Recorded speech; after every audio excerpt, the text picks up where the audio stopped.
Hey, the Nintendo Switch 2 is launching soon, and to ensure I have just as much of a chance of spending $500 as everyone else, I've concocted the perfect plan. See, it is true that I wasn't able to snag a pre-order, and I've been crying myself to sleep ever since they opened, but thankfully, none of that matters. See, I'm just gonna stand in front of this Best Buy and convince everyone coming in not to buy one. That way, at the end of it all, they'll definitely have one in stock for me. Trust me, this plan is completely foolproof. I did not account for this happening. Sometimes it pays off to wait for things. And other times, oh wow, a video game came out today?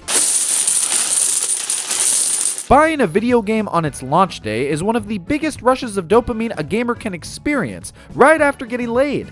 So yeah, it's the biggest rush of dopamine a gamer can experience. If you actively play video games, there's a good chance you've given in to the prospect of buying a game on the day of its release, and why wouldn't you? The game is right there, nothing's stopping you from picking it up. After all these months or even years of waiting, it's just a simple purchase away, and you'll get to be amongst the first group of people experiencing the game at the same time. I ask again, why wouldn't you buy a game at launch?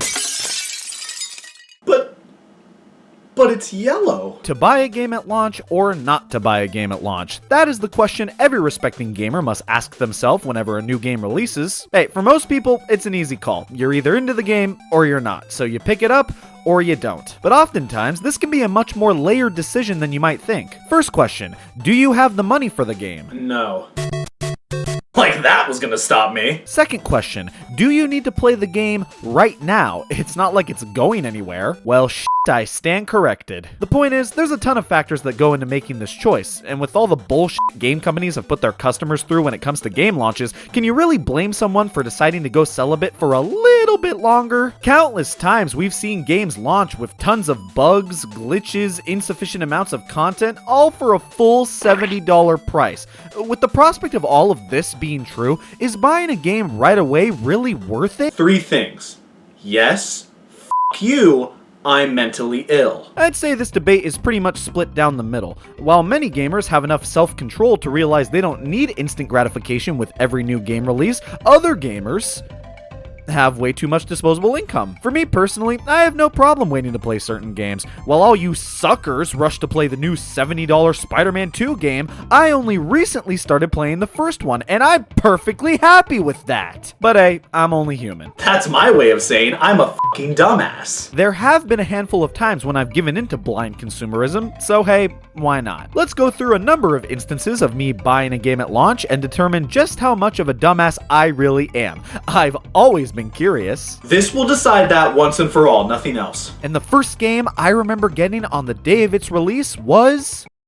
What, were you expecting me to say Hot Wheels beat that? Day 1, baby! Wow! Luigi's Mansion Dark Moon, a sequel to the original Luigi's Mansion from the GameCube, releasing on the Nintendo 3DS on March 20th, 2013. Bit of an odd game to start a discussion off with, but honestly, this was the first game I distinctly remember getting on its launch. Now, truth be told, I did not buy this game at launch, but it's still pretty relevant to today's discussion. The story goes like this. I was shopping at Walmart with my mom fairly late at night, around 9 to 10 p.m. or so. We didn't normally like to be at Walmart this late. I mean, have you been to Walmart past 9 p.m.? That shit's depressing. This was more of a last-minute necessity trip, but it was also coincidentally on the night before Luigi's Mansion Dark Moon's release date, and I knew that going in. At this point in my childhood, not only was I a big Nintendo cocksucker, but I was also actively keeping up with new game releases. And man, that 3DS sure did keep me busy back then. Easily one of the best fly swatters I've ever used. But it also had some great games, and Luigi's Mansion Dark Moon was one of the most anticipated 3DS titles going into 2013, specifically in March of that year. What else was releasing that month? My mom and I made our way to the electronics section of the store and confirmed with the cashier that the game was releasing the next day. But not only that, he ended up offering to sell us a copy a whole 3 hours before its official midnight release. Holy that was an insane offer to me at the time. I didn't even know it was legal to do such a thing. So yeah, I convinced my mom to buy the game. What was I gonna do? Not? I very well could have bought the game for myself with my allowance money, but at the time I was saving up for a Wii U because, I'll think of a reason eventually, don't you worry. But thankfully, to my surprise, my mom agreed to buy me the game. I say again, holy This was so cool. I felt like I had won the lottery. Nowadays, if I turn in a winning lottery ticket and they handed me this... Alright, so regardless of the game itself, getting it at launch, hell, before its launch, was damn awesome. But looking back without that context, this wasn't the type of game I was clamoring for at the time. I had more refined tastes. Luigi's Mansion Dark Moon is a really solid game, and was definitely a game I was interested in playing at the time, but also at said time, I had never played the original Luigi's Mansion, and I was more into platforming games rather than exploration puzzle games with a dorky green Still, I remember having a pretty fun time with this game back then, but I can't say it was something I would have begged my parents to get me if not for the prospect of it being ripe for the picking. Just goes to show that being at the right place at the right time for a game's launch day, regardless of your interest in it, can definitely influence your choice to pick it up. Like, come on, it was just staring at me on the way out of the store. I had to buy this. There were quite a few games I got as a kid around their launch day. Specifically, I remember getting the 2 Club Penguin DS games mere weeks after they both released, but I only ever got a handful of games directly at launch, like Mario Kart 8. Oh, there's the reason. I got Super Smash Bros. For Nintendo 3DS at launch. Take a wild guess why. Super Mario Maker was a fun time. Not only did it give me a smorgasbord of Mario levels to play, but also served as an outlet to express my creativity, with homemade levels such as, oh, and what? But as a kid, there was one series in particular that I insisted on getting games for as soon as possible. Pokemon ain't got shit on this. Pokemon was hands down my favorite series of all time back in the day. I absolutely loved these games. I know, I'm so unique. After playing Pokemon HeartGold back in 2010, I was completely encapsulated by the series. And beginning with the next pair of games, Pokemon Black and White, I practically begged my folks to buy me each new main series game directly at launch. I got Pokemon Black 2, Pokemon X, Pokemon Omega Ruby, Pokemon Sun, and Pokemon Ultra Moon, all on their respective launch dates. Even during times in my life when I wasn't really playing many video games, Pokemon kept me coming back. I was more faithful to this series than I was to flossing my teeth every night. I even got Pokepark 2 Wonders Beyond at launch because the idea of waiting even just one day to play that game just wasn't sitting right with me. I skipped out on getting Pokemon Sword, Shield, or either of the Let's Go games at launch due to just not having a Switch at the time they released, but I would go on to get Pokemon Shining Pearl, Legends Arceus, and Pokemon Scarlet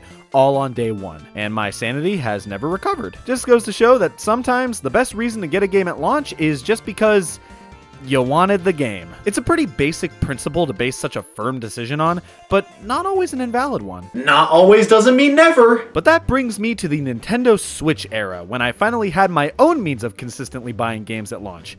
For better or for worse. As mentioned before, I got a handful of the Pokemon games released for the system at launch because I'm a masochist. Okay, Pokemon Legends Arceus was and still is a really solid game. I will still stand by that opinion. Pokemon Shining Pearl, on the other hand, was one of the most underwhelming, uninspired, corporate cash grabs of a Pokemon game I've ever played. These games are so passionless. They do the bare minimum to remake the original games, and especially when looking back at previous Pokemon remakes, these pale in comparison. Like, yeah, they are faithful remakes, but that's all they f***ing are. It's like how the live-action Lion King remake is faithful. Like, yeah, it is, but who gives a damn? Apparently a lot of people. In Pokemon Scarlet, like, have you seen what these games were like at launch? I'm sorry, let me rephrase that question. Do you have trauma? Pokemon Scarlet and Violet infamously launched in a glitchy, laggy, terribly optimized state. At a time when this was becoming more common in the industry, these games sullying Nintendo's reputation as a company that would never stoop so low as to release an unpolished product. But who gave a shit?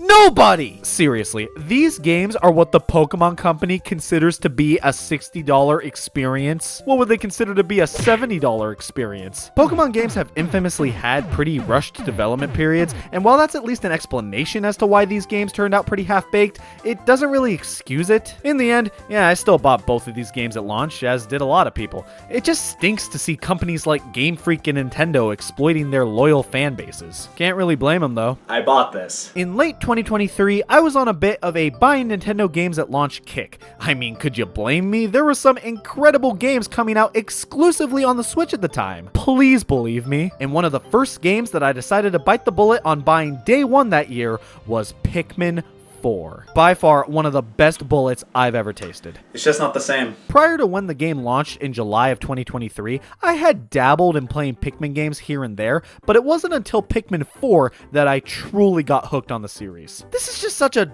delightful game. The environments are large and varied, the graphics are absolutely gorgeous, the gameplay is refined to perfection. The new mechanics and Pikmin variants add so much to make this game stand out amongst the others. It's absolutely filled to the brim with content. That's not even to mention how replayable the game is, which, yeah, that applies to every Pikmin game, but still. Nintendo absolutely knocked it out of the park with Pikmin 4.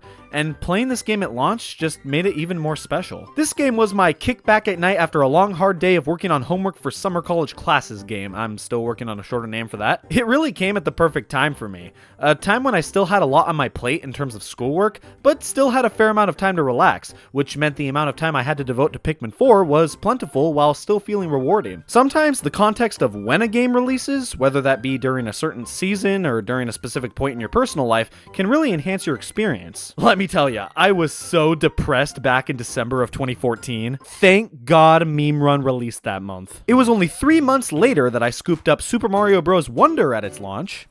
Maybe I'm not a masochist after all! Yeah, so this one was a no-brainer. The newest 2D Mario game? A game that looked like a marvel of creativity and charm during a time when 2D Mario platformers were the most watered-down things imaginable? Yeah, I'd really like to meet the guy that said, "Oh, no thanks, I think I'll pass on that." Joke's on me, because this is what that guy looks like. As if it needs to be said, Super Mario Bros. Wonder was, well, a wonderful game. Every now and then, a game comes out that's a pretty safe bet to pick up at launch. Like, it's content complete, no glaring issues, the series has a good track record.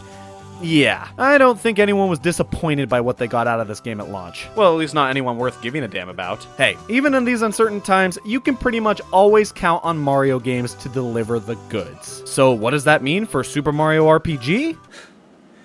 I'm a masochist. Super Mario RPG for the Nintendo Switch. They're asking $60 for this, and they can't even afford to give the box art any color. You know, prior to this game's announcement, Mario RPGs weren't in a good place. The Paper Mario games ranged from divisive as hell to flat out abysmal. The Mario and Luigi games were seemingly dead, and despite Super Mario RPG Legend of the Seven Stars having a pretty loyal fandom, we were far from expecting a sequel. So when we got the announcement trailer for a full remake of that game in June of 2023 in the same Nintendo Direct as Super Mario Bros. Wonder, reactions were through the roof. Gonna have to get that fixed. Hey, they didn't have to sell me on this game for me to know I wanted it. The original Super Mario RPG on Super Nintendo was a childhood favorite of mine. I downloaded it on the Wii's Virtual Console back in the day and fell in love with the game's charming graphical style, humor, world, characters, all of which were pretty unique when compared to the Mario games I had played prior. The remake was honestly something I didn't know I wanted until it was announced. But really, it makes a ton of sense. Looking back, it's easy to see that Nintendo was looking to return to the roots of Mario RPGs, and if that was their goal, then remaking the game that started it all was the perfect way to reboot this subgenre of the franchise. Doesn't mean it's worth taking a bullet for. Unless you're me! Don't get me wrong, it's not that Super Mario RPG isn't worth $60, it just doesn't feel like it's worth $60. On one hand, it's Super Mario RPG. On the other hand, it's Super Mario RPG. If we're talking pros, this game looks absolutely wonderful.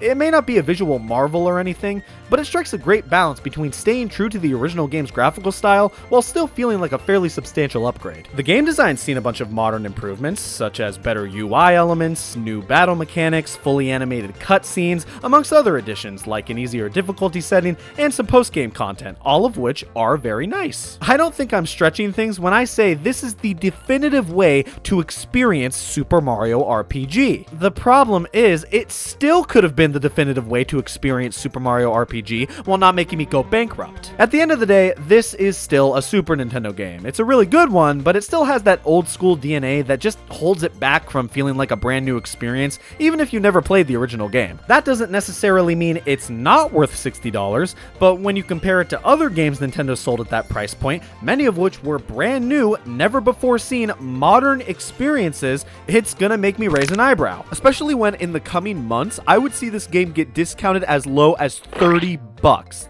Yeah, that's gonna sting. Even then, I still had a lot of fun playing through the game when it first came out. Hell, it was the first time I had actually beat the game in its entirety. But even with all the good times I got out of this game, this still was a pretty big wake-up call. I should use soap when I bathe. Well, lucky for me, I got the chance to demonstrate everything I had learned just a few months later.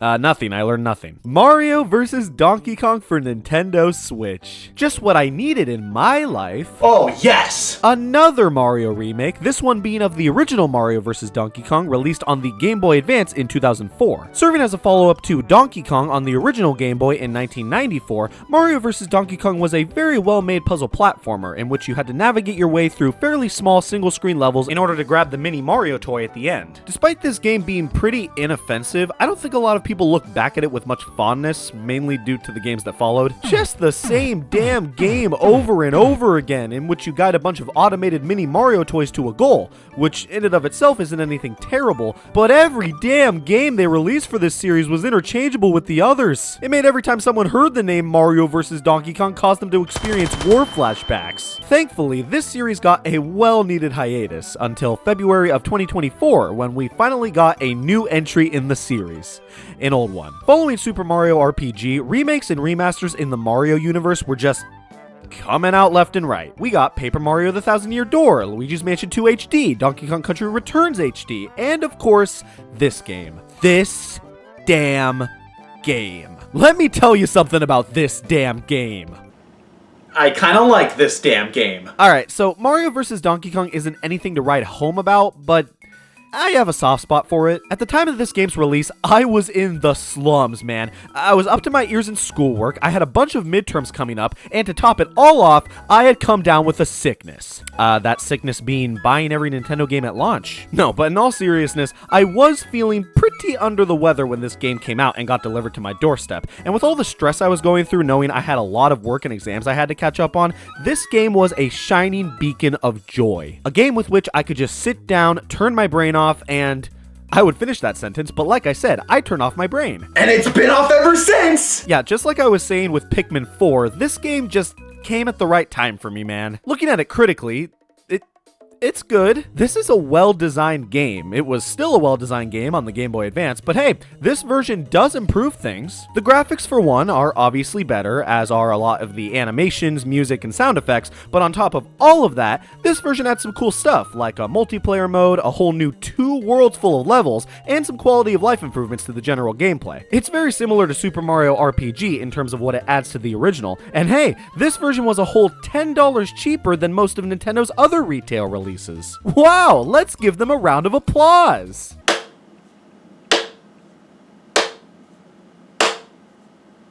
Yeah, $50 for this game, I still don't think that's really worth it. It's hard, man, because this game is pretty damn flawless in the sense that it pretty much does exactly what it sets out to do. Like, yeah, the level design isn't anything crazy, neither is the general gameplay, neither is the soundtrack, neither is the length of the game, but like, that's okay? Do you really think they made this game with the goal of changing the world? This game is a perfectly acceptable package, and if you like puzzle platformers, I think it's a pretty good one. I guess it's a little too easy, maybe too short, a little too simplistic, but honestly, I feel like these are just nitpicks. Mario vs. Donkey Kong is a good game.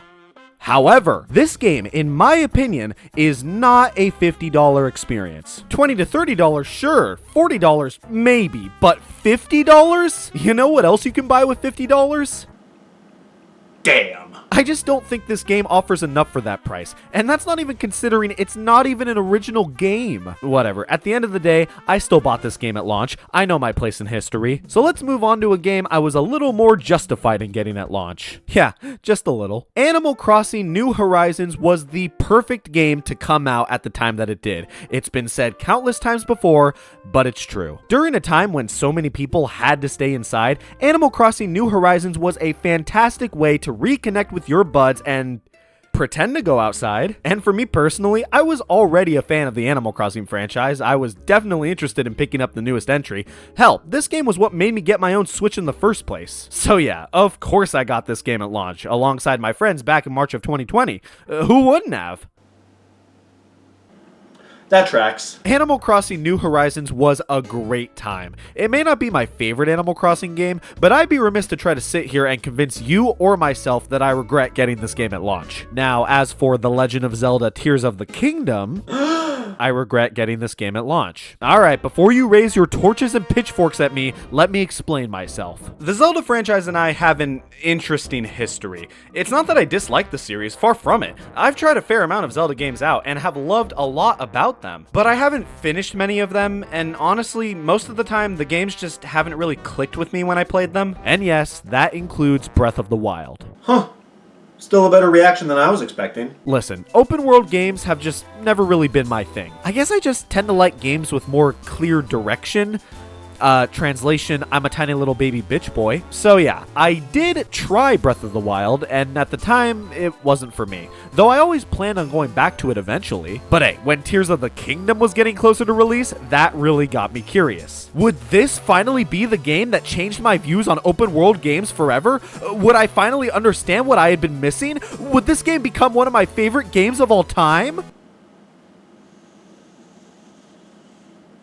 Okay, so I got this game at launch, and I did play a fair amount of it. A fair amount. But yeah, I eventually put it down and never went back to it, which sucks because I was having a good time. I just got distracted with other things. It's a shame because half the reason I got this game directly at launch was so I could experience it alongside a few of my friends who were also getting it then. But yeah, looking back in hindsight, I definitely could have waited until a little after launch to get this game when I would have been able to completely commit to playing through it. And before you ask, no, I didn't notice you said I have a short attention span. I'm sorry, what? Well, what about a game that kept my attention far better? Cause it barely gave me time to blink. Super Mario 3D All-Stars dropped on September 18th, 2020, and prior to this had been announced to be a limited time release, only being offered until the end of March 2021. Yeah, that's a great way to get people to buy your game at launch.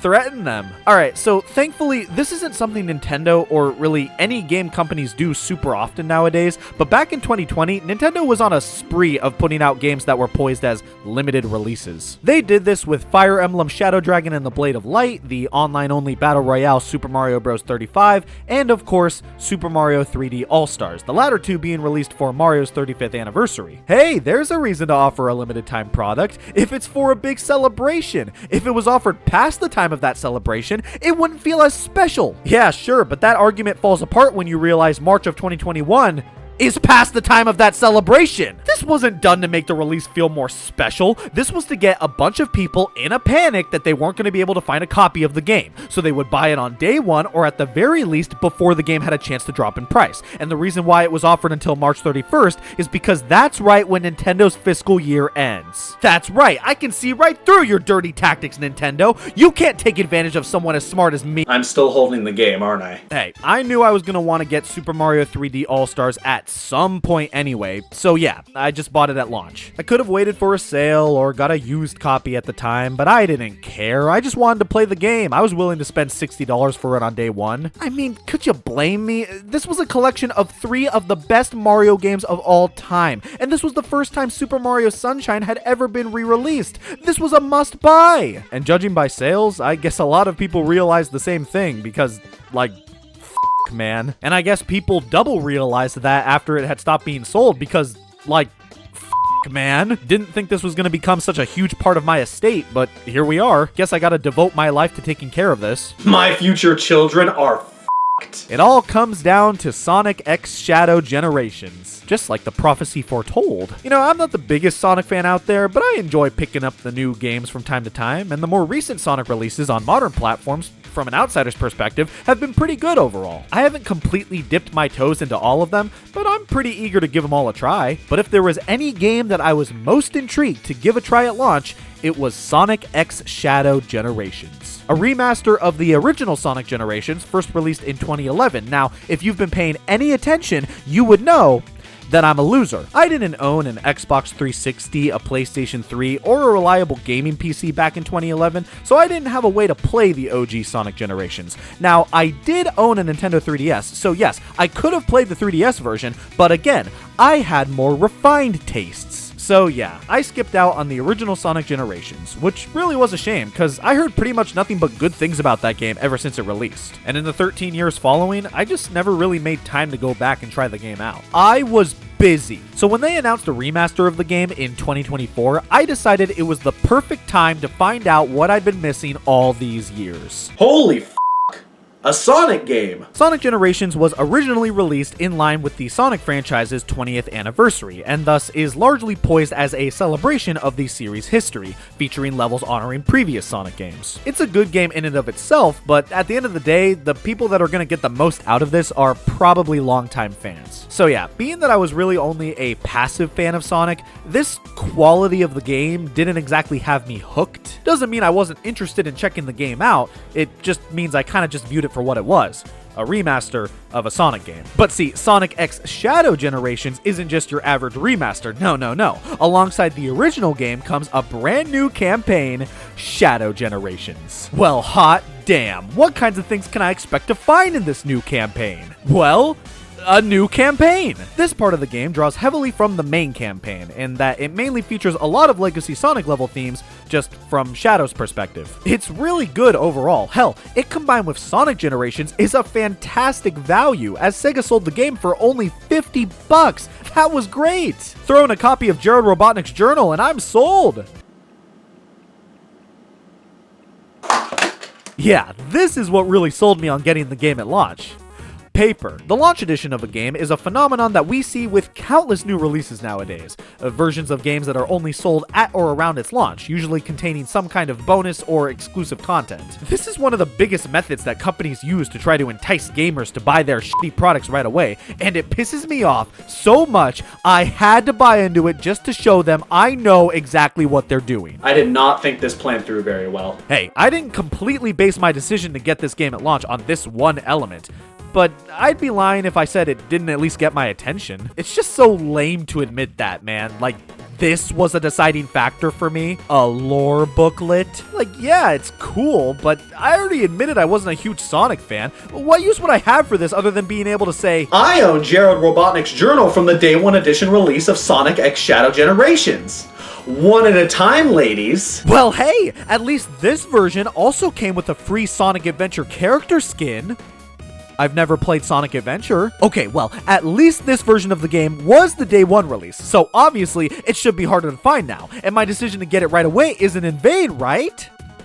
It's been 8 months since the game launched, and this version is still readily available on store shelves. I make good choices. But that's just the thing. When you're deciding whether or not to buy a game at launch, the only person that can really decide if it's a good or bad choice is you. You're the only one that's gonna know if getting the game day one is worth your time and money. If you want to play the game right away and you have the money to spend, then why not? That's why the game's there, to provide you with entertainment at your discretion. But if you feel like waiting, that's a totally viable option as well. Oftentimes it can pay off in its own way just to wait a little longer for something. If you want that game day one, then go ahead and buy it. If you don't, then go ahead and wait. If you want to buy the stupid dumb Nintendo Switch 2 at launch, even though I wasn't able to get one for myself, then that's totally fine. I didn't want one anyways!